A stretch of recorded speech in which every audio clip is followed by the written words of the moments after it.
Hello बच्चों, आइए देखते हैं एक प्रश्न। दावा का एक कैप्सूल एक बेलन के आकार का है जिसके दोनों सिरों पर एक एक अर्धगोला लगा हुआ है।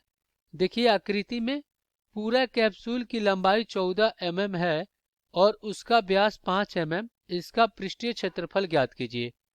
तो हम क्या करेंगे, यहाँ पे मुख्य अवधारणा लिखेंगे। मुख्य अवधारणा। तो ये क्या होगा इस प्रश्न के लिए?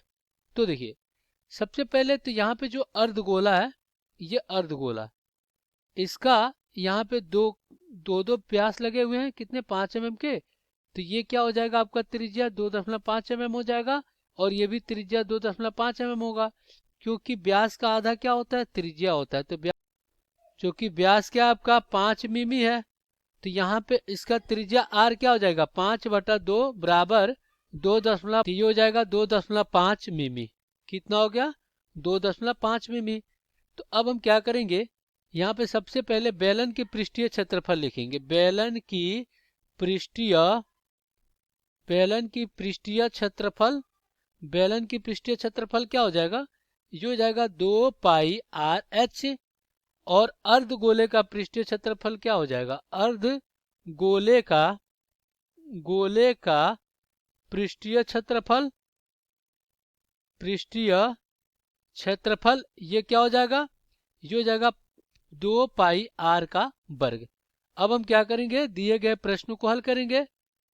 तो यहाँ पे बेलन की लंबाई बेलन की लंबाई बेलन की लंबाई क्या हो जाएगी, ये हो जाएगी 14 mm में से अगर हम घटाते हैं किसको, 2.5 प्लस 2.5 बराबर कितना आ गया, 9 मिमी। यहाँ पे क्या आ गई, बेलन की लंबाई 9 मिमी आ गई। अब यहाँ पे हम क्या करेंगे, बेलन के पृष्ठीय क्षेत्रफल निकालेंगे। बेलन की पृष्ठीय बेलन की पृष्ठीय क्षेत्रफल बेलन की पृष्ठीय क्षेत्रफल क्या हो जाएगा, 2πr कितना है, 2.5 और गुणे में कितना हो जाएगा, 9। तो यहाँ से क्या हो जाएगा, 5 और 9 पचे 45 पाई मिमी। यह हमें क्या मिल गया, 45 पाई मिमी मिल गया। अब हम क्या करेंगे, अर्धगोले का पृष्ठीय क्षेत्रफल निकालेंगे। अर्धगोले अर्धगोले का पृष्ठीय क्षेत्रफल अर्धगोले का पृष्ठीय क्षेत्रफल क्या हो जाएगा, 2 गुणे पाई और गुणे में क्या हो जाएगा, ये हो जाएगा 2.5 और इसका वर्ग हो जाएगा। और देखिए इसका मात्रक होता है वर्ग मिमी, तो यहाँ पे मिमी वर्ग करते रहे हैं, ठीक। अब यहाँ पे क्या कह रहा है कि दोनों, अब देखिए हमें दोनों अर्धगोले का तो निकालना है। तो यहाँ पे क्या हो जाएगा, दोनों अर्धगोले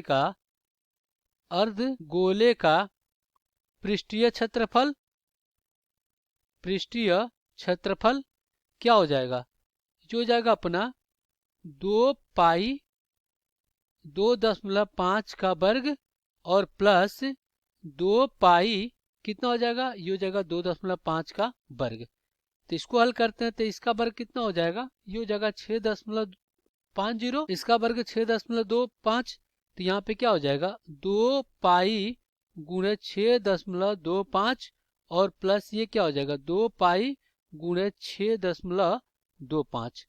तो यहाँ पे क्या हो जाएगा, ये हो जाएगा अपना 12.5। तो ये हो जाएगा आपका 12.5 पाई और प्लस 12.5 पाई। अब इनका योग करेंगे तो ये कितना आ जाएगा, ये जाएगा अपना 25 पाई मिमी क्या हो जाएगा, 25 पाई मिमी वर्ग हो जाएगा।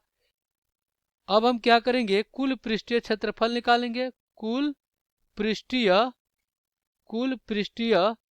क्षेत्रफल ये क्या हो जाएगा, ये हो जाएगा बेलन के पृष्ठीय क्षेत्रफल प्लस दोनों सिरों का पृष्ठीय क्षेत्रफल। तो बेलन के पृष्ठीय क्षेत्रफल कितना निकला था, ये निकला था आपका 45 पाई और प्लस ये क्या हो जाएगा 25 पाई। तो इस प्रकार कितना आ गया, ये आ गया आपका 70 पाई मिमी। तो हमें क्या मिल गया, 70 पाई मिमी वर्ग मिल गया। आशा करते हैं बच्चों ये प्रश्न आपको समझ में आया होगा। धन्यवाद।